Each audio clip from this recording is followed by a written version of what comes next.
네, 오늘은 모두 발언 전에 그 예산 관련한 협상이 진행 중이고 또 우리 국민들께서 관심이 매우 높은 상태입니다. 그렇기 때문에 이 중에서 오해가 발생하고 있거나 아니면 이해가 약간 잘 안 되고 있는 부분 한두 좀 챙겨보도록 하겠습니다.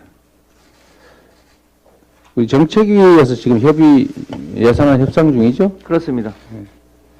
근데 제가 알기로는 이 종부세 관련해서 이 저가주택 두 가구까지는 똘똘한 한 채하고 차별할 필요가 없지 않느냐.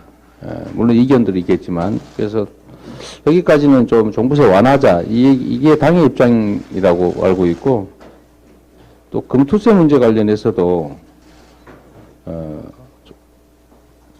이게 개미 투자자들에게 도움되는 방향으로 거래세 문제와 연계되어 있기 때문에 좀 종합적으로 처리된다. 이게 우리 입장 같은데요.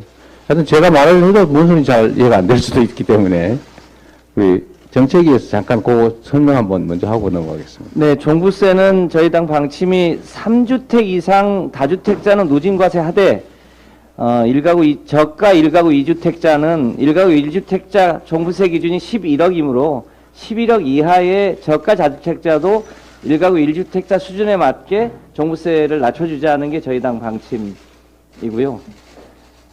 이 금투세 도입의 조건이 증권거래세를 0.15까지 낮추자고 하는 얘기인데 정부가 2년 유예를 하자고 하고 있는 상황에서 저희도 0.15로 낮추고 또 주식양도소득세 비과세 기준을 10억에서 100억으로 높이는 것은 부자 감세이기 때문에 그것을 철회한다면 우리도 금투세를 2년 유예할 수 있다는 입장입니다. 네.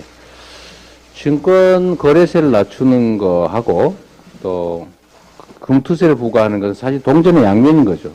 네. 그래서 금투세를 부과하고 증권 거래세를 낮춘다.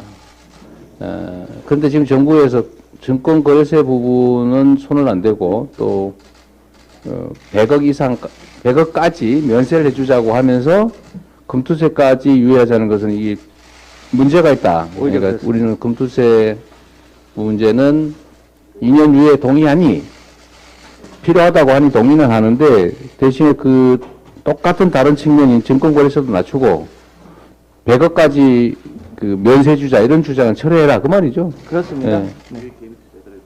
그게 진정으로 우리 원내대표님 말씀처럼 실제로 개미 투자자들한테 도움되는 길인 거죠. 종부세도 마찬가지로 3가구 이상을 누진 과세하는 건 마땅하다. 다만 그 강북 지역 같은데 저가 주택을 두 채 가지고 있는데 이건 6억까지 합산해서 종부세 부과하는 것은 좀 과하다는 생각이기 때문에 이거를 9억인가요? 11억인가요? 어쨌든 11억까지 완화하자. 11억 기준에 맞춰서 최대한 완화하자. 네, 기준에 맞춰서 네, 그렇게 정리하도록 하겠습니다. 하여튼 한참 이해될 정도인데 이게 왜곡해서 이제 정쟁의 도구로 삼는 이 정부 여당의 유감을 표합니다.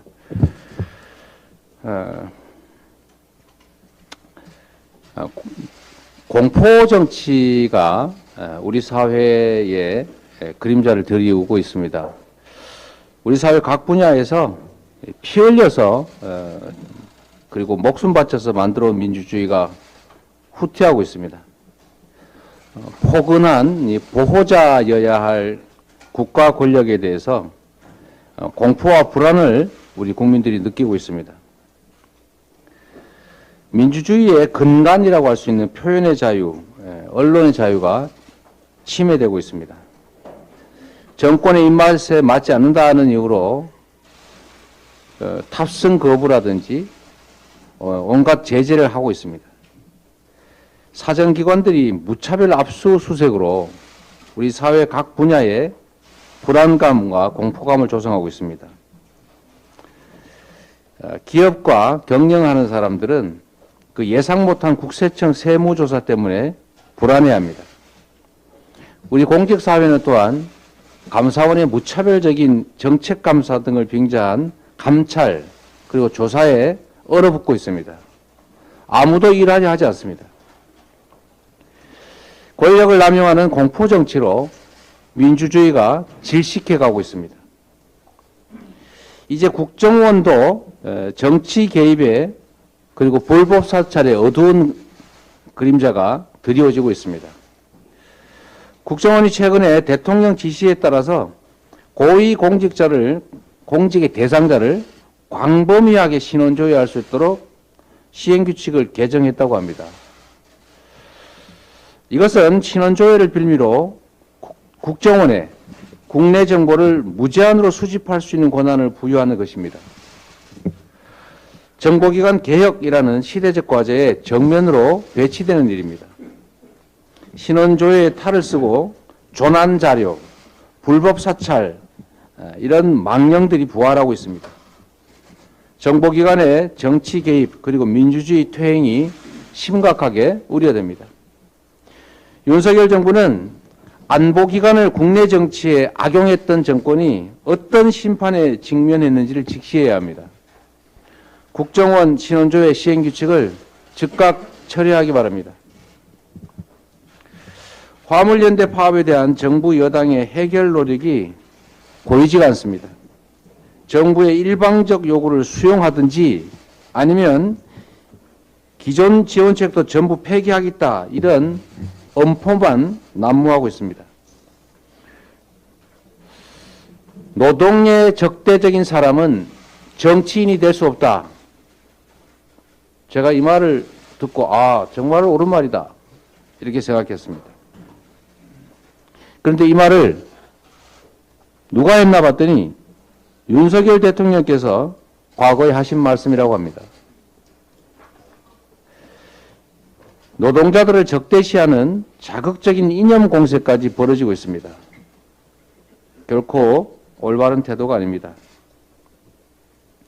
보다 못해서 국제노동기구가 정부의 업무 개시 명령에 대해서 긴급 개입 절차에 나섰다고 합니다.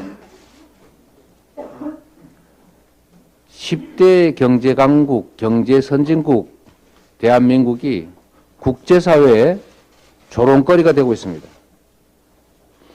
ILO 협약 위반 판단이 내려지게 되면 정말로 문제가 심각해집니다.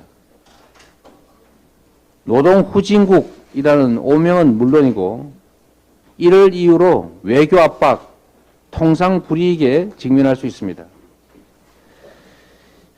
강경 정책을 통해서 작은 정치적 이득은 취할 수 있을지 몰라도 국가 경제에 큰 후폭풍이 야기될 수 있다는 거 직시하기 바랍니다. 강대강 대치로는 문제를 해결할 수가 없습니다.